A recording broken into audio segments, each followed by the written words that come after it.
ರಾಯಚೂರು ಕೇಂದ್ರ ರೈಲು ನಿಲ್ದಾಣ ಸೋರ್ತಾ ಇದೆ. ರಾತ್ರಿ ಇಡೀ ಮಳೆ ಸುರಿದಿದೆ. ಆ ಮಳೆಯಿಂದಾಗಿ ಈಗ ನಿಲ್ದಾಣದಲ್ಲಿ ಸೋರಿಕೆ ಆಗ್ತಾ ಇದೆ. ರಾಯಚೂರು ಕೇಂದ್ರ ರೈಲು ನಿಲ್ದಾಣದಲ್ಲಿ ಸೋರಿಕೆ ಆಗ್ತಾ ಇದೆ. ಕಳೆದ ವರ್ಷ ಕೋಟ್ಯಾಂತರ ವೆಚ್ಚದಲ್ಲಿ ಈ ನಿಲ್ದಾಣದ ನವೀಕರಣ ಕಾರ್ಯವನ್ನ ಮಾಡಲಾಗಿತ್ತು.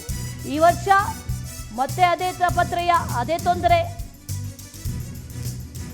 ಮೇಲ್ಚಾವಣಿ ಸೋರಿಕೆ ಆಗ್ತಾ ಇದೆ. ನವೀಕರಣ ಕಾಮಗಾರಿಯಲ್ಲಿ ವ್ಯಾಪಕ ಭ್ರಷ್ಟಾಚಾರ ಹಾಗಾದ್ರೆ ನಡೀತಾ ಅನ್ನುವಂತ ಪ್ರಶ್ನೆ ಕಾಡ್ತಾ ಇದೆ. ಪ್ರಯಾಣಿಕರು ಕೂರೋದಕ್ಕೂ ಕೂಡ ವ್ಯವಸ್ಥೆಯನ್ನ ಮಾಡಲಾಗಿತ್ತು, ಆದರೆ ಅದೇ ಜಾಗದಲ್ಲಿ ಸೋರಿಕೆ ಆಗ್ತಾ ಇದೆ.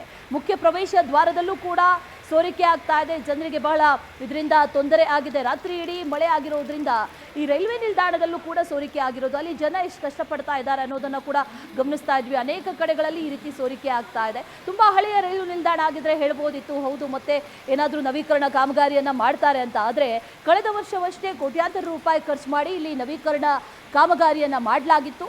ಆದರೆ ಈ ವರ್ಷ ಮತ್ತೆ ಮಳೆಗೆ ಅದೇ ರೀತಿಯಾಗಿ ಆಗ್ತಾ ಇರೋದು ಸಾಕಷ್ಟು ಪ್ರಶ್ನೆಗಳನ್ನ ಕೂಡ ಹುಟ್ಟು ಹಾಕಿದೆ. ಕಳಪೆ ಕಾಮಗಾರಿಯನ್ನ ಮಾಡಿದ್ರ ಅಥವಾ ಕಾಮಗಾರಿನೇ ಮಾಡಿಸ್ಲಿಲ್ವಾ, ನವೀಕರಣದ ಹೆಸರಿನಲ್ಲಿ ದುಡ್ಡನ್ನ ನುಂಗ್ಲಾಯ್ತಾ ಅನ್ನುವಂಥ ಪ್ರಶ್ನೆಯೂ ಕೂಡ ಈಗ ಕಾಡ್ತಾ ಇದೆ. ಪ್ರಯಾಣಿಕರಿಗೆ ಎಷ್ಟೊಂದು ತೊಂದರೆ ಆಗ್ತಾ ಇದೆ ಅಂತ ವಿಜುವಲ್ಸ್ ಅಲ್ಲೂ ಕೂಡ ಗಮನಿಸ್ತಾ ಇದ್ದೀವಿ.